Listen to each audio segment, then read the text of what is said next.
I first met Sebastiao Salgado almost 18 years ago in his house in Paris. I remember that dinner with Leila and his son Rodrigo. We talked about photography and the projects we were doing, and he gave me copies of the Spanish and French editions of his book on the famine in the Sahel region of Africa that he had published with Doctors Without Borders. The work was quite amazing, very powerful, but I had never seen it in the United States. That body of work stayed with me all these years. I'm pleased to finally be able to bring this work to our shores on the 20th anniversary of its initial publication in Europe, and it's a collaboration with UC Press as part of the Graduate School of Journalism's Contemporary Photography book series. It was not for the lack of trying that the Sahel work was not published in the US. Sebastiao offered the images for free to publishers and NGOs, but they would have none of it. At the time, very few photographs of the crisis were published in the US media, and they often felt an American audience was uninterested. His friend and colleague, Fred Ritchin, who's with us tonight, tried desperately to shop the work around New York. At the time, Fred was the former director of photography at the Sunday New York Times Magazine, and he had given Sebastiao some of his first US assignments. Fred is as passionate as Sebastiao is in believing that photos can be part of the public discourse. His nonprofit, pixelpress.org, which is a really amazing site that you can all look at on the internet, looks to the future of documentary through the digital media. He sees new possibilities for active dialogue by engaging not only the photographer-author, but also the viewer and the subject as well. As powerful as Sebastiao's work is, even more striking for me has been the opportunity to witness the passion and the social commitment that is at the center of this man. It drives his photographic work and has led to his many projects. This may be one of the secrets of how to be a truly great social documentary photographer. It is not enough to be a gifted artist, finely attuned and educated to the issues and possessing a deep compassion for people. Sebastiao is all that. But at his core is an unwavering focus and a passion to make the world a better place. Photographers will tell you that Sebastiao's photographs are truly just a means to an end, that most conversations about photography with him will migrate to an economic discussion about global issues. He has not only continued to be engaged in photography, but in humanitarian and social causes. His work with Doctors Without Borders during the creation of his Sahel project certainly helped them bring the plight of the famine to the world stage, but he has moved to do more than that. He has helped create medical clinics for victims of landmines in war-torn countries. Now he has created Instituto Terra, an organization that teaches sustainable farming in his homeland of Brazil. Over the years, we have had many collaborations. I remember his generosity with the International Fund for Documentary Photography that I helped co-found with Kerry Tremaine and Michelle Veens to support documentary photographers who were struggling to find economic aid. He donated hundreds of his original prints for the fund to sell. The proceeds were used to support emerging photographers working in the documentary tradition in all 5 continents of the globe. He is part of a grand tradition. From photography's inception, it was seized upon as a social and political tool. Photographers with a passion about the issues of their day and a deep compassion for their fellow humans found ways to create powerful visual stories told from an intimately human point of view. The early bodies of work by social documentary photographers could not even be published because the halftone process had not yet been invented. These socially engaged photos were shown to viewers in lectures with lantern slide projections. Later, they would appear as illustrations in pamphlets or periodicals accompanied by text rather than as prints hanging in salons where most of photography was seen. Social photographs were meant to be part of a campaign rather as standalone images and stories. The pictures were shown in groups highlighting the issues rather than the photographer. Photo historian Naomi Rosenblum says a crucial aspect of social documentary photography involves the context in which the work is seen. With publication of the Sahel in the United States, this has become a wonderful opportunity to sit with Sebastiao and Fred, 2 of the most influential figures in contemporary documentary photography, and look at some of the important issues surrounding the Sahel work, but also try to talk about some of the issues facing photography. What motivates a photographer to do such work? What are the obstacles of getting this work out into the world? Can photographers continue to be the public eye in the 21st century? Before we begin this conversation, we thought that looking at photographs might help us to frame this discussion and to give it some context. The slides you will see are a small part of a large tradition. They form a tribute to some of the social documentary photographers who have used the power of the visual image to look and to witness their time. Photographers like Jacob Riis, Louis Hine, and Dorothea Lange, to name a few. It is a pantheon to which Sebastiao Salgado certainly belongs.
It's a sober reminder that that was in 1984, and here we are in 2004 with the whole dilemma of Darfur in the same region now confronting the world. Let me introduce the three who are going to be in conversation tonight. Ken Light, you've met. It's also worth noting that he is a very distinguished photographer himself. Has a book coming out shortly in our series, of which the Sahel is the third, on Coal Hollow. He's done a number of other books, In the Fields, With These Hands, To the Promised Land, Delta Time, and Texas Death Row, a very stunning portrait of a death row prison in Texas.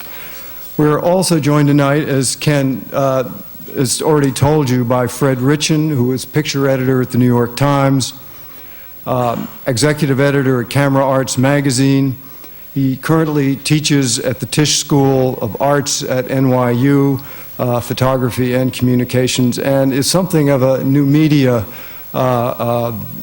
aficionado. The founder of pixelpress.org, which, as he was describing to me, is an experiment to deal with photography in sort of multimedia interactive ways. His own book, In Our Own Image, The Coming Revolution in Photography, was one of the earliest books to look at the digital revolution in photography. Now, Sebastiao, well, born in Brazil, started as an economist, fell away from the cloth, partially because of this project, to become a photographer almost without intention. And I think, as you all know, has had a stunning career since. It's also worth noting that if you just sit and talk to Sebastiao, you may not immediately realize he is a photographer, because what he really cares about is the state of the global environment, and has set up the Instituto Terra in Brazil, which is several thousand acres of abused land in his homeland, which is being brought back to life through replanting, community gardens, restaurants, and a whole sort of restitution of community. Also, and maybe he'll tell us something about this tonight, he's launched a huge project called Genesis to chronicle photographically the state of the world's environment. It's a very interesting project. I don't know how many of you heard Al Gore here last night talk about the global environment and global climate change, but clearly an issue with a very inflexible edge on the envelope. One which bears a lot of scrutiny by all of us. So join me in welcoming our three discussants tonight.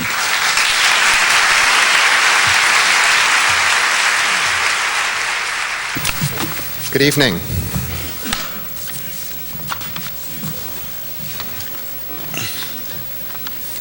Hello. So let's talk about the Sahel work. Fred? The story that Ken alluded to was 20 years ago. I had been picture editor of the New York Times Sunday magazine. Sebastiao and I had worked on several stories. I had assigned him to photograph the first 100 days of Ronald Reagan, for example, when he was president. And on the second day was the attempted assassination of Reagan. So we had been through a number of projects together. And at that time, those of you old enough to remember, we had Hands Across America, We Are the World, Michael Jackson, all the musicians singing together, Rock Musicians United, because of the famine in the Sahel, which we were alerted to by a very short video clip by an Ethiopian cameraman on NBC. And once people saw that, there was this large sense that we need to do something in this society, we need to be helpful. So with that as all that going on, I received from Sebastiao a box of his images, many of which you just saw from the Sahel region, and I felt it important that they be published as a book, as an exhibition, so that instead of just holding hands together and singing songs, we could actually look at what was going on and be more aware of the world and figure out ways to respond efficiently and practically and helpfully. At that time, the newspapers and magazines in this country had published very little of this work. when his work was shown to the World Hunger Year people who give an award. It's the estate of Harry Chapin and Kenny Rogers for the best work, photographic work on famine or hunger. His work was automatically disqualified because it was not shown enough in the United States. At that time, I remember People magazine showing Ted Kennedy when he went to visit starving children and pick them up. It was interesting because Ted Kennedy himself went. It was probably more interesting than the fact that people were starving to death in this arena of celebrity journalism. So in showing the work around, I was quite frustrated and disappointed to find out that the almost universal reaction in the book publishing world and the exhibition world was that the pictures were too depressing to be shown, that in fact nobody would buy the book, that publishers would lose money if they put out the book, and we couldn't really ask them to do that. I remember a literary agent with a white shirt and tie crying at his desk when he saw the pile of pictures, but saying right after he finished crying that he would not show it around because the pictures were too depressing and nobody would want to publish the pictures. At that time, both in France and Spain, the pictures were being published in a direct campaign by Doctors Without Borders, not in bookstores, but direct mail. My memory is that in France, at that time, in the mid-'80s, they raised $40,000 to help the organization stop famine, to help the people. But in the US, nobody was interested in running the pictures. A few years later, in '89, the famine that he was photographing, the period was '84-'85, I got a call from Sandra Phillips, who I think is here, from the Museum of Modern Art in San Francisco, asking if I would curate, as a guest curator, a midlife retrospective of Sebastiao's work, which both Sebastiao and I were very excited to do. But the great irony was that it took several years for the work to be seen. The Sahel work was part of the retrospective, and it wasn't until Sebastiao himself was viewed as a strong enough artist that actually people in this country could see what was going on in the Sahel. The paradox being that the messenger had to be elevated over the message for anybody to pay attention to what was going on at that time. So that's a long answer to a short question, but that starts to set the scene for why the publication of this book took 20 years, and the University of California Press is finally the press that stepped in and said, that this work has to be shown. And is this work pivotal in your growth as a photographer? How important was this body of work? And can you talk a little bit about how it came about? Yes. Before I must apologize, people, because I'm not feeling very well. I just came yesterday here. I'm 9 hours jet lag, and I have a huge cold. And if that goes very well, apologize.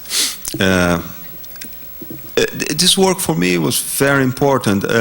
Now, just before to come here, we had a small interview from a lady doing a piece for the New York Times. And she put a question that was very close to this one, is that asked me if I was an activist. And I tell her that I'm not feeling myself an activist, because in reality, these pictures, the pictures that I did before, the pictures that I did after, what we are doing in this plantation forest in Brazil, what I'm doing now in Genesis, is the same thing, no? It's my life. It's my life. And now where I born, the country that I was inside, huge urbanization moment that I live in Brazil. When I born, 80% of population in Brazil was living in the fields. And just in a few years, we had 80% live in towns, and was in the middle of all this, middle of an incredible coup d'etat in Brazil, and mixed with people that are reacting against this, was necessary to come out of my country. Being an economist, work in an international organization as an economist, become a photographer inside this kind of mood, In the end, I don't feel myself as a person that push too much or less, and that push myself inside something that was necessary to push. In the end, it's a way of life. That's my life. No, that I don't consider that the things that I did before was more important, or that this body of work was important. In reality, it's the same thing. And same, the point that Fred is saying, that the pictures was not showing the United States in this moment. And, well, it's a problem of evolution, it's a problem of historical moment that things come in. They are here now. In reality, these pictures came inside the United States like 11 September, September 11 came inside the United States, are the migrants are inside the United States. At that time we don't have the guys from Senegal in the 5th Street in New York, everywhere selling goods, you know. This guy is driving taxi inside. And the things came, is there, no? Like these pictures are here now. What for me is important with these pictures, that these pictures made 20 years before, the pictures that I made 10 years ago in Rwanda and show the same thing, no? These pictures that we saw here now, they are as actual as the things that are happening now in this moment in Iraq. You know, it's the same thing, you know, and for me it's very hard to dissociate things, say this is more important, this is less important, because it's a whole, you know. What drew you to the Sahel? How did you make that choice to go there and photograph? You know, just before to do this story, I did a story about starvation in Brazil. And it was 1983. We had a big drought in the northeast of Brazil. And I was shooting this story. When I came back to Paris, we had another magnum photographer, that's Chris Steele Perkins, that was just coming back from Sahel in 1983. And I was looking his picture, was looking the mine, and this story was starting in Sahel, you know. And from this moment, I thought that was a moment to show a big story and about starvation, because in this moment we are producing like you never produce in goods in agriculture. Agriculture was so modern, improving in France, here, and every part around this planet. It was the moment that we are dying more by starvation in this planet. And discussing with the guys from Médecins Sans Frontières, that I had shoot a story with them, that the name was 2 billion people in their waiting room. It was a story that we had shoot in Cambodia. No, apologize, in Thailand. It was people come out of Laos. And we have a group of photographers that shoot this different story. And I discussed with them the possibility to do this story. With them, to me, to become a doctor outboard. And we agree, and I came to Magnum. We discussed with the guys in Magnum that we be mixed up. No, the pictures that will be shooting, part of the sales, the profits for the magazines, will be going to Médecins Sans Frontières, and they accept myself inside their structure. If the same as was a doctor, was a nurse, and I became part of them.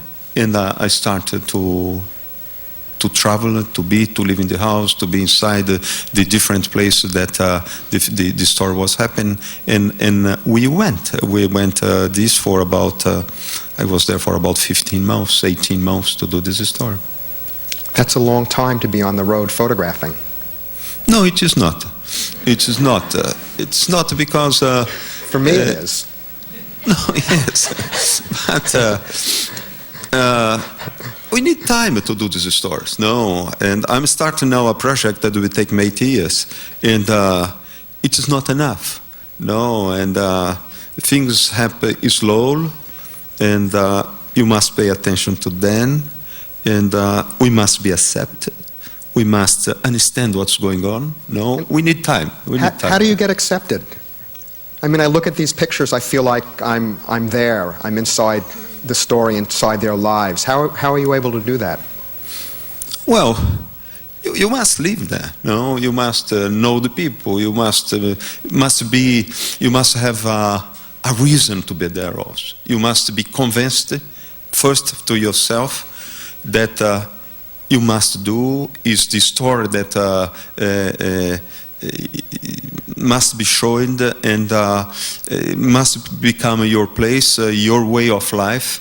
In this moment, there is no, let's say, a margin, there is no space for doubt for you, for the person that you are photographing, for the person that you are looking the pictures, and I believe that that is this. You know. Fred, is that closeness that Sebastiao gets?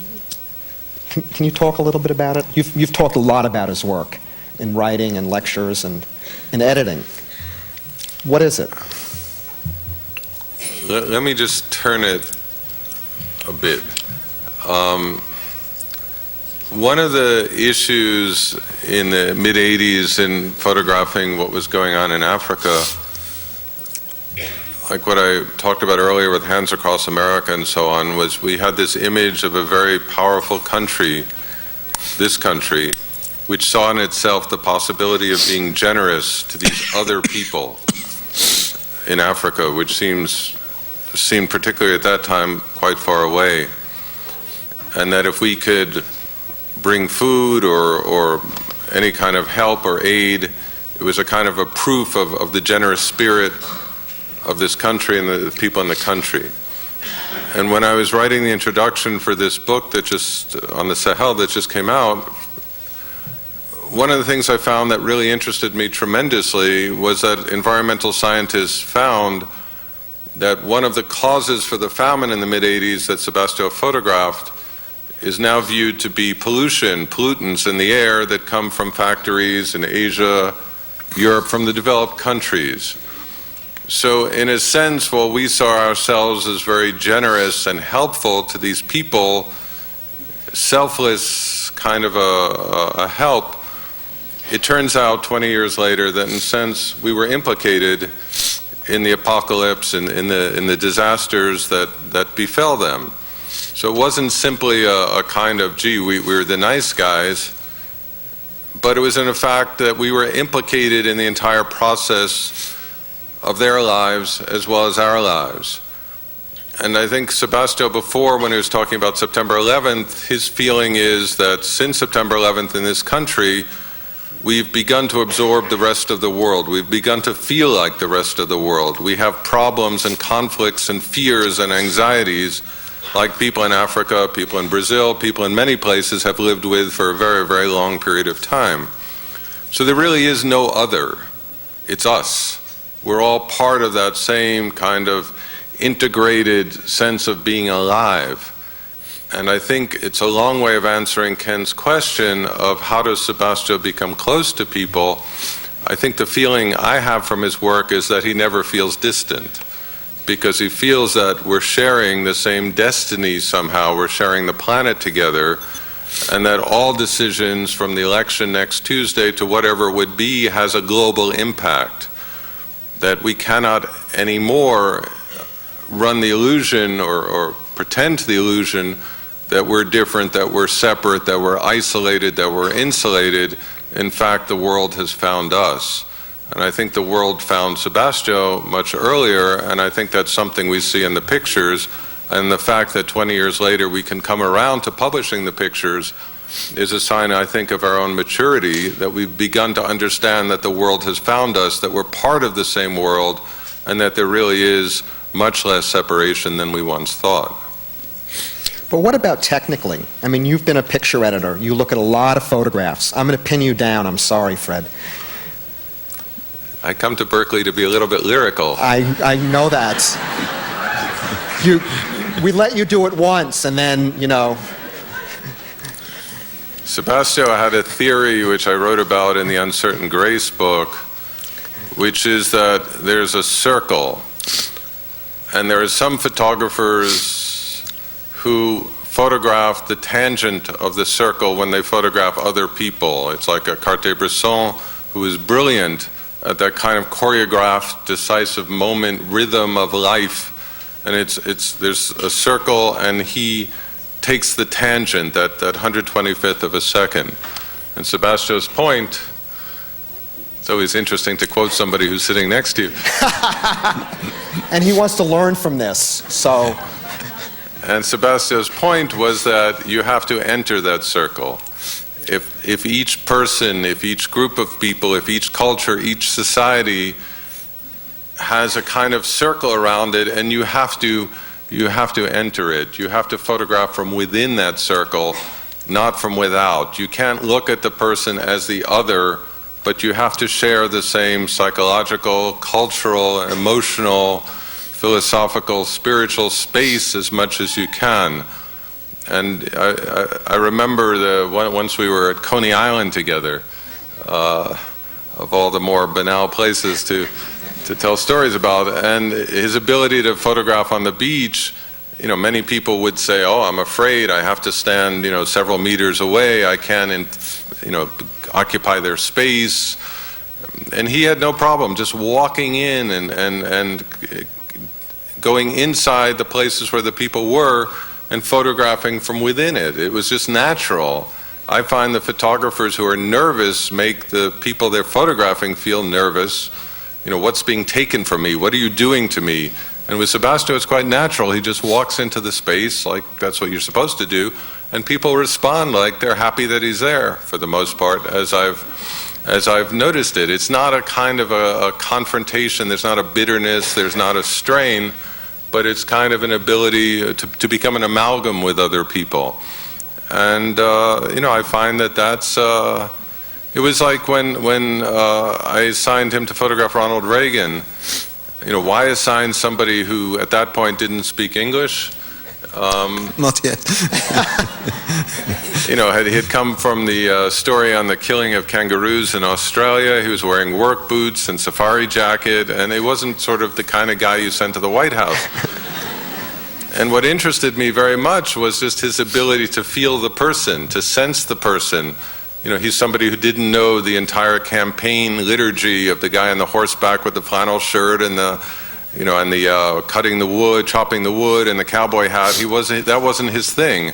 So I just wanted somebody who could go up and say, who is this guy? What's this guy about? And feel him and photograph from within that space, as opposed to prejudging and doing it based upon a whole bunch of previously decided upon ideas, which, as an aside, you could argue that the entire field of editorial photography is almost completely polluted at this point by this kind of photo illustration, prejudging.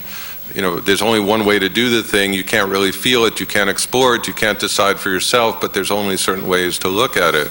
So I've always found that interesting in his work, his ability to remain a person, to be present, and in doing that, to bring out from other people their presentness. That's good.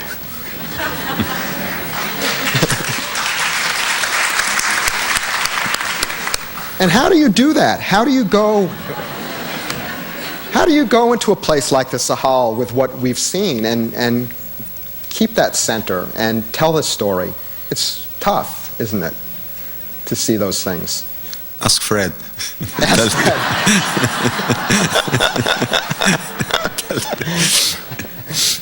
No, once I were in Portugal during the, this 1974-75 revolution in Portugal, and with a friend for French television. He was back to me. I was photographing people walking the street. People was in the windows, their house. I was shooting, going. When I look back, my friend was apologized for me. No, because apologizing because he was taking his picture. No, and the people are giving the picture. No, I believe that there is a way that you come to people that, in the end, you are happy to photograph them. And the people feel comfortable that you are photographing them also. There is this kind of integration between the camera and the photographer. And that happens. Of course, that's not every person that can photograph a person, humans. And, but for me, it's really a pleasure, to be there, speak with the people, photograph, integrate.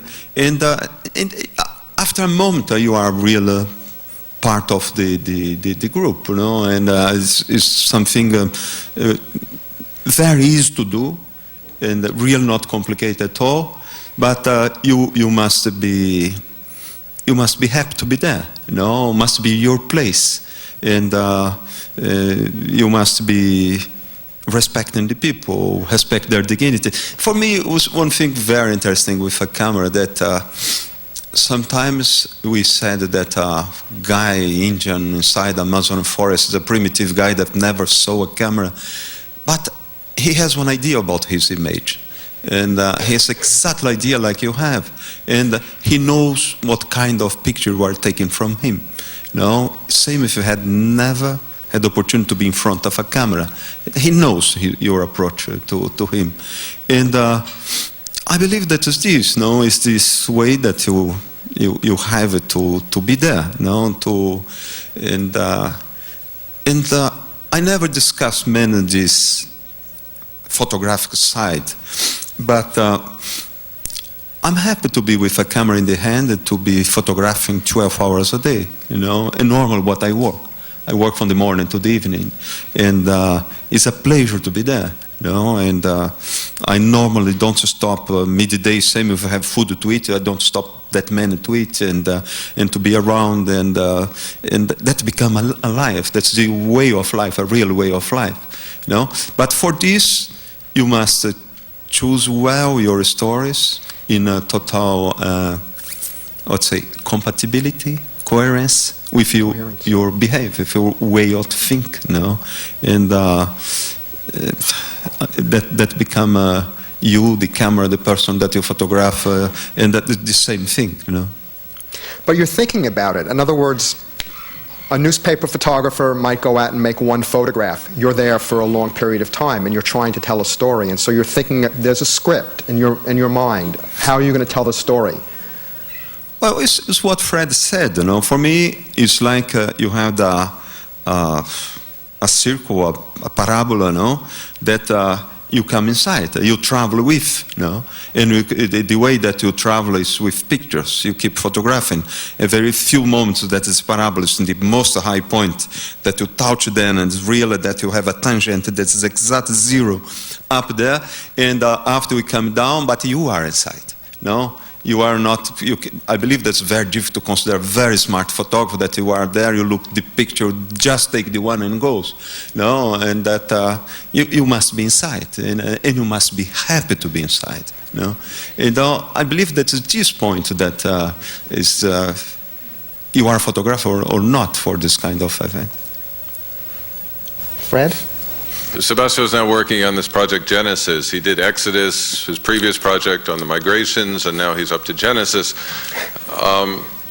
And he was describing today in the interview what it's like to photograph. He's just come back from Argentina where he photographed whales, he's photographed Galapagos, the tortoises, gorillas, and so on. And he was saying to the interviewer today, you know, that it's really interesting photographing these people.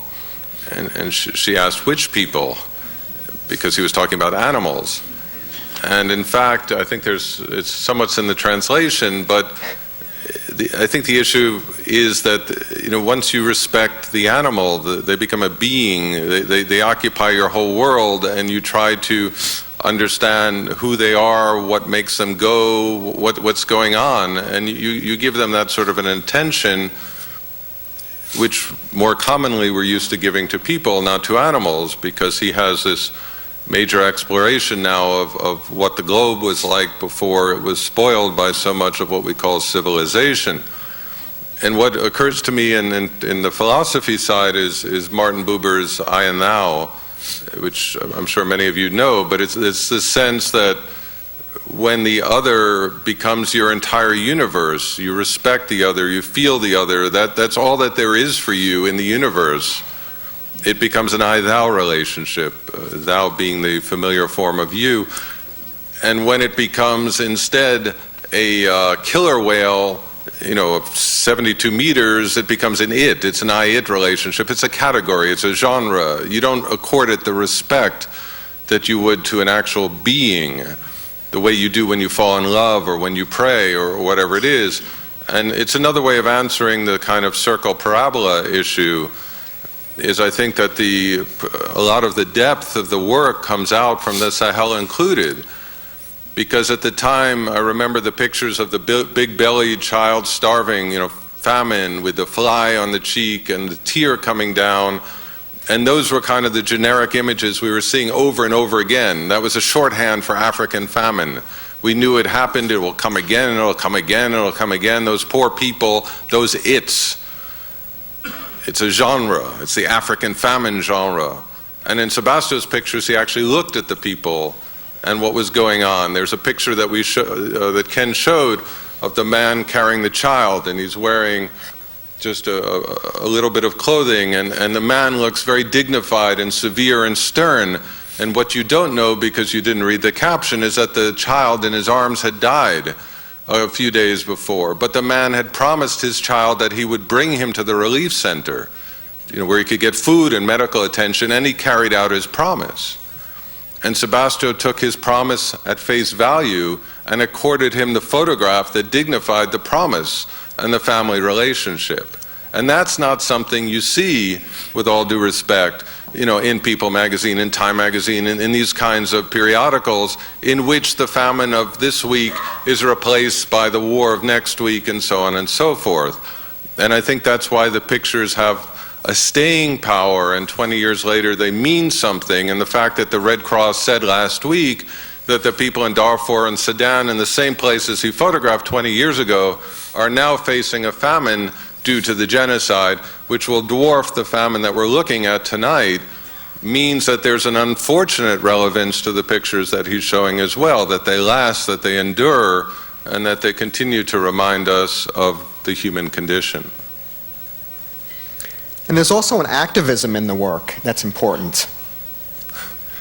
Ken, you knocked me out, Ken. Yes. That's my job, Fred. You ask these telegraphic questions. There is an activism in the work. You see, there's a change. It's different than what Right. other people do, what other photographers do, isn't there? In documentary photography and photojournalism generally, there was an assumption made generally that all you had to do was be the eyewitness, be the witness, publish it, and then the governments or people will come up with the right reaction. Show what's going on, and then they'll do the right thing. You can't be expected to do more than that. And that's the tradition, the conventional tradition in documentary photojournalistic work. Sebastiao, in this work, said it's not enough to just show what's going on, but the actual work itself has to be integrated in the solution. You can't just show the problem, but you have to solve it simultaneously, because otherwise you're being irresponsible. So in this work, he worked with Doctors Without Borders in the French edition, Spanish edition. When The Uncertain Grace, the midlife retrospective, came out, the Doctors Without Borders used it as a reason, as a publicity to establish their US headquarters as well. So it's always not enough to show, but it's also part of solving some of the problems. When he worked in, I believe it was Cambodia, on landmine victims, people who lost limbs, arms, legs from walking in the fields, he used some of the proceeds of the work, it was published in the London Times and so on, to establish a factory and train people there in Cambodia to build better prosthetics, better arms and legs to replace those that were destroyed. And I think if you have to say one trend that's probably the most interesting in documentary photography in the last 15 or 20 years is the many, many, many photographers who are now working on the same strategies, who feel much better about their work, about themselves, when they're working in alliance, not necessarily simply with a publication, but with an NGO, a UNICEF, World Health Organization, Rotary, whoever who can actually do something about the problem. So in a way, it's a shift that's not been commented on, because there's a neutrality in journalism and documentary. But I think for many people who've actually stood there and watched the disasters unfolding, it's insufficient to assume that simple publication in a magazine will end up with the proper results, and they then volunteer their work their services to whatever organization it is that they feel can be effective in resolving whatever the problems might be.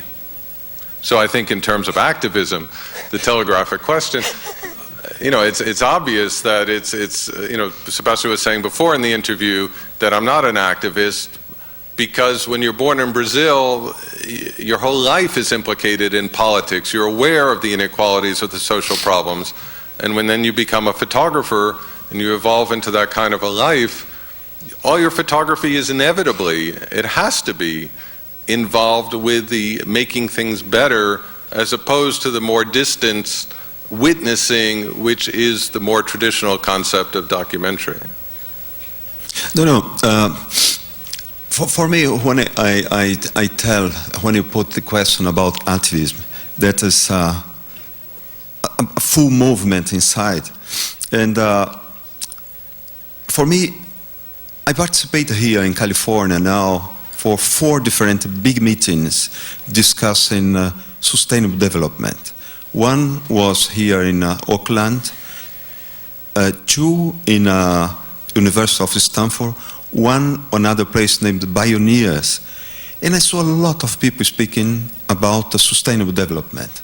And that I'm not speaking about what is doing here in the United States because I don't know. I'm speaking what is sustainable development doing in the south part of this planet, from where I come from, and where we are working a sustainable development project. And in the end, I made a lot of speech, I saw a lot of pictures, and people came to me very enthusiastic. I spoke, that's very interesting, that's fantastic. But it's like to have water in an open hand, the water gone and disappear, and after you are alone.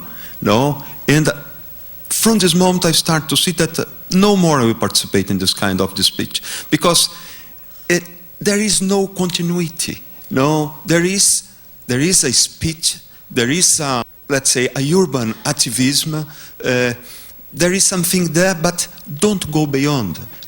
That's the point. It's not integrate with the reality. There is a big separation in what we speak and what you believe that must be and what really is going on.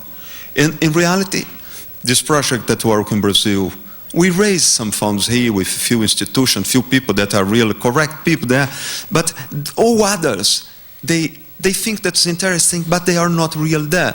And finally, the majority of funds that are raising to work on this is the people from there, not people from here. Because it's so distant. What be together and discussing a problem and be inside of the problem. And I believe that this is the difference in same in photography. When you go to photograph and just to take the pictures, you bring to your magazine, and it's finished. And that when you are with the institutions that are working there, you are there, is your life, you are integrated, the pictures are provoking debate, discussions, and raising funds, and being published at the same time. I believe that there is a kind of dynamic inside this. That photography is just a slice of this dynamic. And for me, what's sometimes bothers me a little bit is to take the photography outside of the context, this context, and show the photography like that is documentary, that is activism. That is just a small slice of this big body of things that's happening. That's the difference. Is this for me that when I tell that I'm not activist, in this sense I'm not activist. I'm just a small slice of this movement that is going on. And I believe that is the most important point for me to do.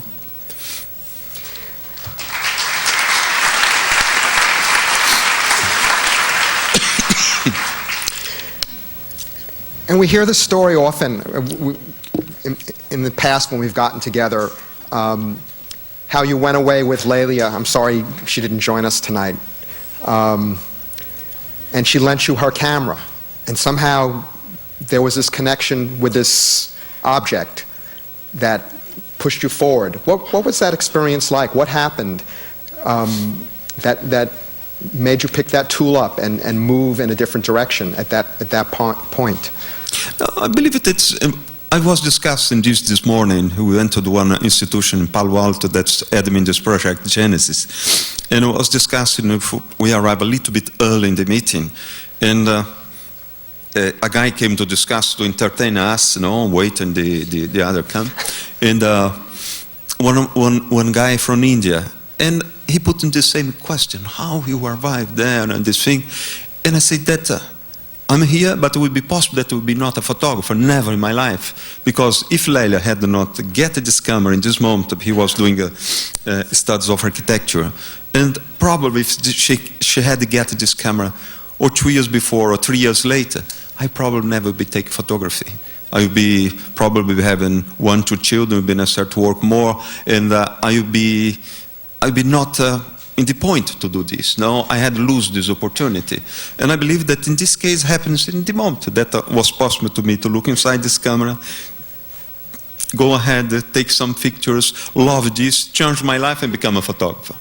And my father died in 2002.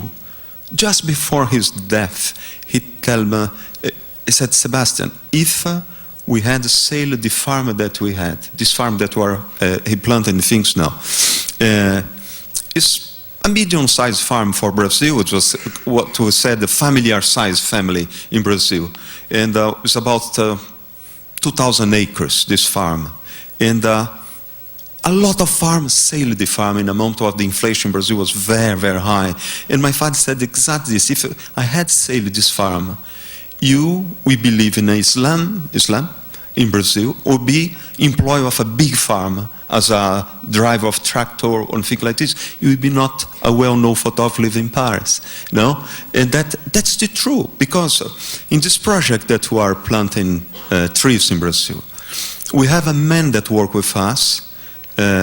He worked with my father for about 25 years, and now he become from a cowboy, to the chief of the garden, because we built a very nice garden. He's planting a lot of flowers. He's very happy. But this guy, his father was farmer as my father.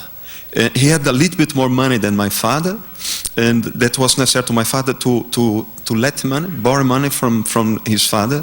And every year his father came to receive the money back with a small interest, and borrow the money for my father again. They sell the farm, and this guy is employed, working there. And probably if his father had not sold the farm and I had sold the farm, it's me that would be employed there now. No, probably an incredible photographer is sleeping inside of this guy. Probably saying, yes, probably. And probably a fantastic writer. And how many people had not opportunity to discover it? Because they finish in a wrong place or doing something that they like also. And I believe that it's these variables that cross in a moment that make some things happen. And photography is changing, isn't it? I mean, we're still using film. We talked earlier about cameras and film and lenses, but it's changing. I mean, it's becoming digital. And maybe, Fred, I'm going to give you another telegraphic message. Are you ready? This is Berkeley, so. What happened to poetry? What are these changes that are coming in photography? And I know that you're doing some work with it. You actually, I think, are hopeful. Yeah, well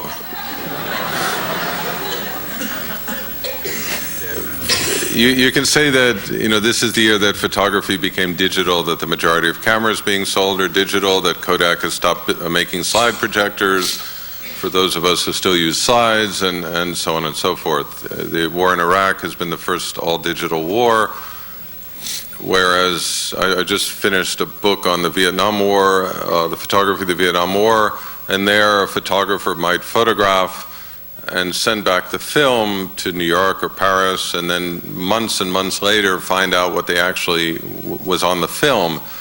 So they would be working in a kind of an isolation, using intuition. It was an adventure. And now in the digital, you see on the back of your camera immediately the picture. The picture editor may expect the transmission within minutes of the event, and you're on a very, very tight leash. You might even be embedded, which is probably the antithesis of Sebastiao's work. And with all that going on, you find that the professional photographer is often the one covering the photo opportunity, mission accomplished, the fake turkey being served on Thanksgiving or whatever it might be. And so by doing fake photographs, you become, I'm being a bit, let's say, ironic or even acerbic at this point, but the ability to make those fake images, in a sense, is becoming part of the defining mechanism in which one can call oneself a professional. I say this out of frustration and anger, not to in any way disparage the people who are trying very, very hard in the field to do otherwise, because nobody's happy with this state of affairs. So we come to Abu Ghraib prison, where the pictures are taken not by professionals but by soldiers. We come to the pictures of the coffins of U.S. soldiers being transported back, which is taken by a worker or a defense subcontractor. We have the pictures of the gruesome pictures of the beheadings, which are taken by insurgents/terrorists. And the professional in all this is really unable now to go in the streets to photograph. It's too dangerous, it's too difficult to do. So there's a kind of a turning point in what it means to be a documentary photographer, particularly in the editorial arena, which usually self-defines as dominated by only one or two or three major stories at a time. It's very difficult to do anything but Iraq for many people at this time, because there's no interest in anything but Iraq. So one becomes, in that sense, a very marginal player, as opposed to somebody having the major impact, let's say, that photographers in the Vietnam War did. So, on the one hand, I find a kind of a deterioration of the photographer as credible witness, as interpreter, as major player in understanding of the world's events. On the other hand, I find that if 20 years later Sebastiao had sent me that box of pictures today, I would immediately, by this evening, have them on the internet, have them available to be linked to by every major publication in the world, and have them seen by hundreds of thousands, if not millions of people within the next few days. Whether the internet itself and the digital, in terms of a distribution mechanism, as opposed to the digital camera, is being taken advantage of in the correct and important ways, as opposed to fabrications, gossip, and so on and so forth, remains to be seen. But the optimism in me comes out of a sense that you can now tell stories differently. You could use nonlinear narratives, you could use hypertext, you could use sound, image, video, text, you could have the subject's reactions. Like I always wanted with Sebastiao's pictures from the Sahel, if the people there could actually comment on the images while the images are being made, some of the people, what would that mean?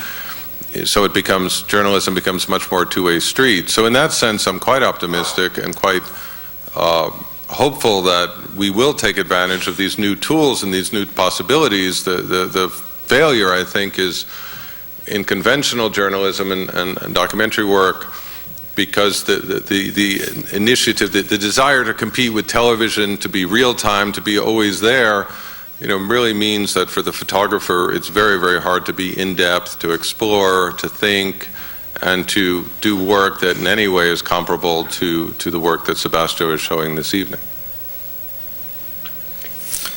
Well, for me, digital is something very interesting for photographers that are starting now, that shoot. They don't have more all this have work to develop the films, to edit then in a contact sheet and to do prints, all these things. But we must say that digital is only for one kind of photography, it's only for color. There is no digital for black and white. And that means that it's the end of the black and white. Because you turn a button that becomes black and white, but that was not conceived in black and white. to shoot in black and white, we must bind in black and white, you must expose in black and white, you must know how to expose your film for the beloved, and to do more dense or less dense, and it's like to do the kitchen in black and white. Put a little bit more pepper, a little bit more salt, and you made your taste. And the color, always the sliders were exposed more or less in the same sense, that maximum 1/4 of stop, the contrary you had to lose your picture, and that means that goes more or less in the same sense. And another thing that's happened with digital for me is a big transformation in the reportage that's going on, because you see these wars that Americans are made, like Afghanistan, like Iraq now. And many years ago, when you have an event like this, you send photographers that work long there for weeks, as was in Vietnam, Fred said. But now we have 2 or 3 agents, major agents, that don't use their own photographers. They get local photographers that are good photographers, but they shoot, they put this in the web, they send this immediately in the magazines, the newspapers are publishing the other day. And what is modifying a lot and become very difficult, the photographers that were working long term. And I believe that we are in a momentum in photography that the things are real, going very fast in the turn. I'm starting this project now. I'm working now close to 1 year in this Genesis project, where I changed the format of the camera. I always shoot with 35 millimeters, like a camera's based all my life. And for this project, take a decision to shoot in a medium format, the 645. And I'm very happy with the quality that I have, a very nice negative. But the question that I put, if I would be having these films until the end that will be shooting this project. Right. Before, 2-3 years ago, we have 3 factors that were made in the 220 black and white film. And now we have just one, we have just the Triax, and all others are not doing. And if the digital advance a little bit more, and the fashion photographs that were basically this film come to digital real, probably we have not film to go ahead on this. You know? And that means we are in a very special moment for me. Black and white is very, very special what's going on. And a couple of years ago, when we first were talking about doing this project together, you were at a point where you were thinking about going back into your archives and stopping your photography and to actually work with Fred and to pull out images that none of us have seen over your lifetime of shooting. But then, all of a sudden, this project started. Can you talk a little bit about your new work? Because I know you've been traveling for the last year. You know, always in my life I did these social pictures that were inside. You know, I was for about 30 years or a little bit more in the same kind of photography. But we started this environmental project in Brazil in '91 with Lélia, my wife, and not only us, with a group of friends. We put together one idea because we bought this land from my father and my sisters, and we started to mind in a project to see what was possible to do in our region that was completely destroyed. And we went ahead with this project.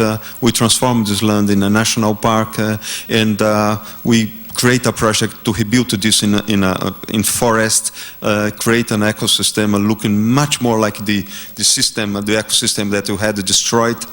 And that evolved to a school, environmental school, and a big nursery, and work with a sustainable development project. And my life became very environment, completely inside. And I started to see that had no difference, and to see this big correlation with poverty in third world countries and the destruction of the environment. The things was going more or less together.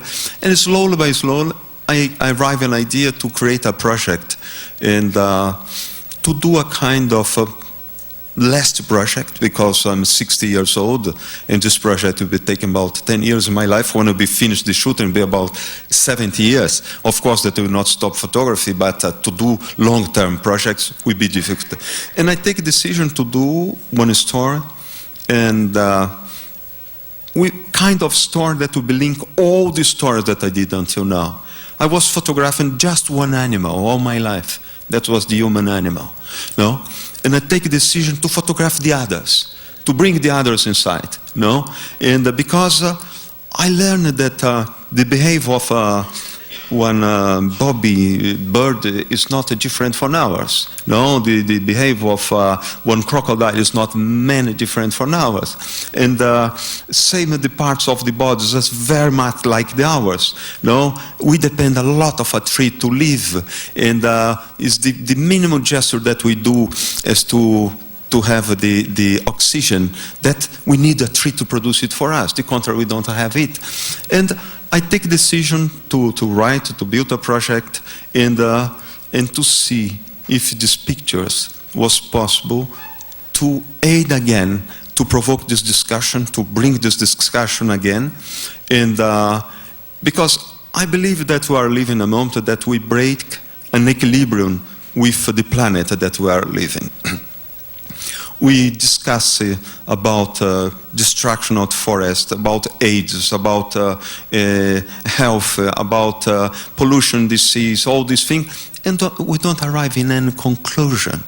And I started to see that what guarantee our survival until now, that was instinct, no? And we are not more pay attention to our instinctive side. We are pay attention to our reason only. We became one animal, pure urban animal, pure rational animal, in a point that we don't consider ourselves more an animal. We consider a superior being.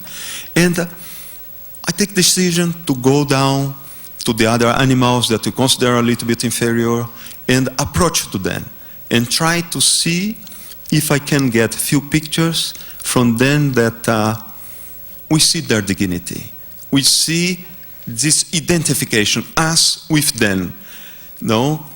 To go to the landscape, I don't have the pretension to be a landscape photographer, because we have photographers that did landscape all their life, they did very well. But I want to do landscape, to bring landscape inside this debate. No? It's a point of view that I want to try to put together with these pictures. And we are now creating an educational program with the UNESCO, using the one country, that's my country, Brazil, as a pilot. And I know these guys that are in power in Brazil. I were with them for many years, refugees and friends, and now they become president of Brazil, they become a minister. And I discussed the project with them, and they accept that this project must be used in Brazil as a pilot.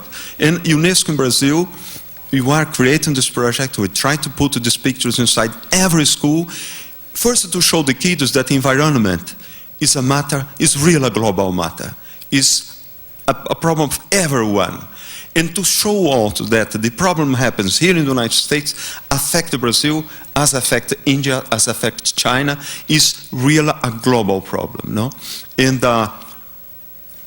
in this sense that we are trying to create this educational program, try to bring these pictures in magazines, to provoke a full discussion with these pictures, no? And integrate these pictures inside all others that I did until now.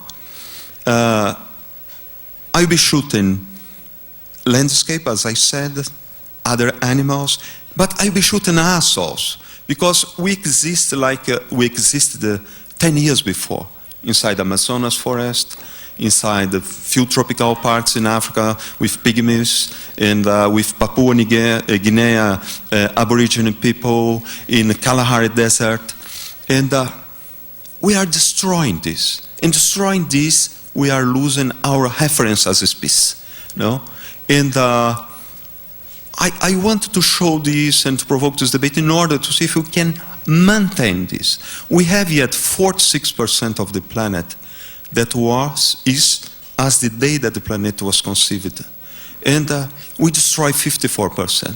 But in order to maintain this equilibrium, to live inside of this planet, we must hold the minimum this, because the most important hotspots of this planet is destroyed.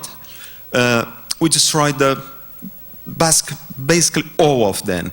We have just 1.6% of the species of the planet that in this area, there's 25 hotspots that are yet endemic from there, always destroyed. But we have this 46% where we can yet maintain all the cycle of the water. That's very important. It's a regional cycle, but it's a so important cycle because all these regionals together, we can save the water. We can. It's global in the sense, for example, the sequestration of carbon, all this forest that we have yet. And it's so important to maintain this. And I want to bring these pictures inside this discussion, this debate. And I designed a project and for 8 years. I believe that 8 years probably I can shoot this. I can, of course, that I'm not shooting all animals, I'm not shooting all forests. I selected some point of views inside and I'm integrate, but yet for me it's not an activist thing, because it's part of what we are doing down there in Brazil, no? And it's part of, one project is not dissociate from the other, it's not separate from the other, no? And it's the same thing, no? It's the same thing what I did until now. In the end, for me, if we speak about circle again, I work from one point to the other, and now I must work on this to close my circle. No? And how are the photographs? Well, they are not too bad. They're not too bad. Not too bad.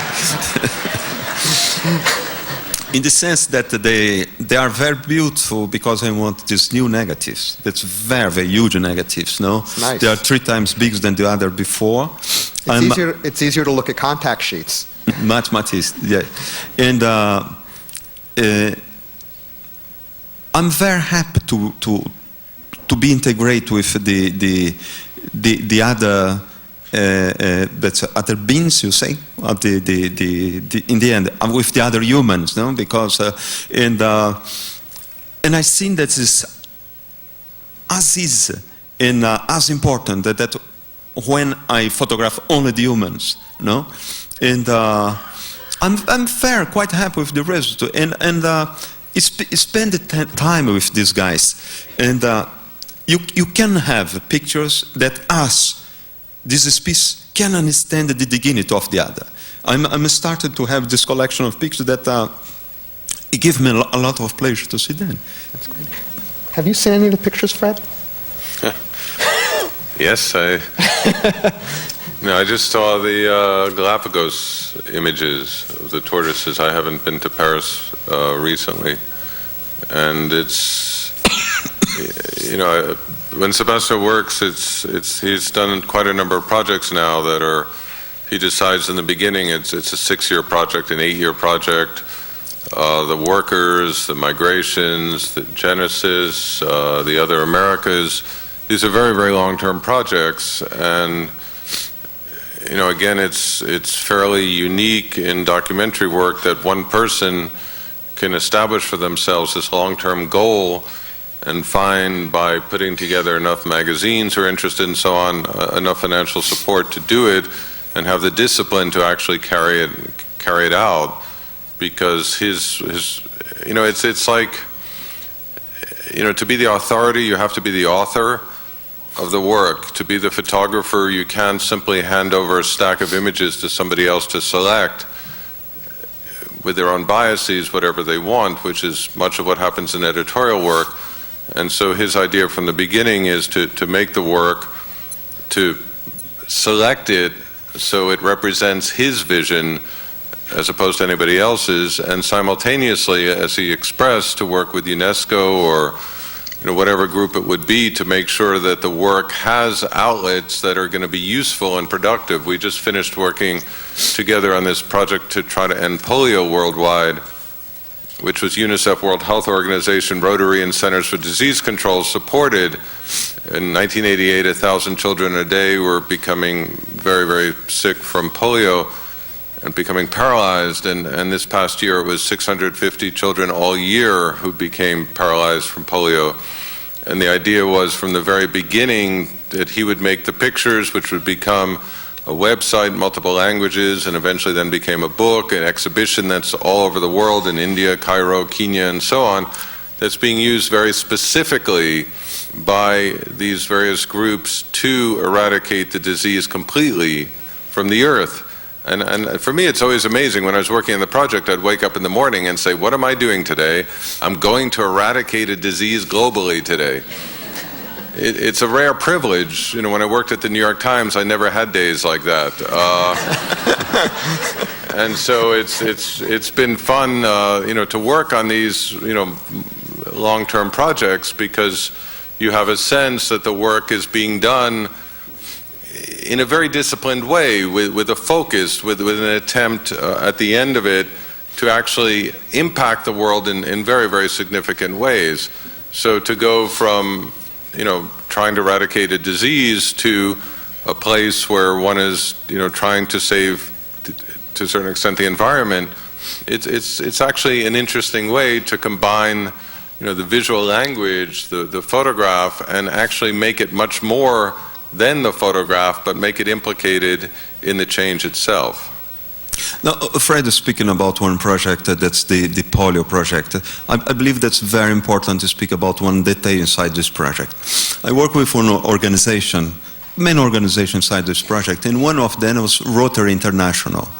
Rotary International, I had never any interest in Rotary International. When I saw Rotary International, I simply don't walk in front of the door on the other side, because I thought, oh, these guys, who are these guys? No, and they are so special, so beside. And when I was working this project, I discovered that the Rotary International was financed half of the whole full project. They raised about $600 million in order to eradicate polio in the world. It was not just Rotary International from rich countries. And once I was come down in Amazonas River in a small boat, came a lady to me and said, you are Sebastiao Salgado? I said, yes. And you are working polio project. I said, but how you know this? I said, I'm a Rotary International. That means the guys in Amazonas, a small Rotary, they were raise money for polio. You know? And for me, what's an example is when I was speaking a few minutes ago about to provoke a discussion, to provoke a debate. That means we can bring the discussion inside any kind of structure in this planet. The guys of Rotary bring inside the structure, so special structure, one idea to eradicate the polio. They are eradicating real the polio. No, it's possible. And with the eradication of the polio, we are creating a system of vaccination in this planet that after that we eradicate the polio, will be possible to eradicate the malaria, will be possible to eradicate the hepatitis B, and because we have a frame that's been created with this. And for me, it's the most important thing in photography, in any kind of thing that we do, and not to leave any margin for any cynicism inside. If you want to do, we must do. No? If you want to be integrating a project, we must really be integrating a project. If doing photography that we believe that photography can add to change the planet, we must really trust this and put your life inside and do. And I believe that's the only way probably that we can have to modify this huge misunderstanding that we are living now in this planet. I believe that we can make yet the correction of the trajectory, if you want, but we cannot leave any margin for cynicism inside. We must really behave with one not a margin of sin, but a big margin of responsibility inside. I believe if we do this, it's possible to do any kind of thing. We can rebuild all the rainforests in this planet. That's not a problem. We are rebuilding a slice. With this slice, we see that we can do. We have resources to do. We can finish with all the diseases. We can be in peace with all the nature, with our planet again, if you want. No, but I believe that this is the most important point. You know, don't leave this limit for the cynicism that sometimes destroy a lot of things.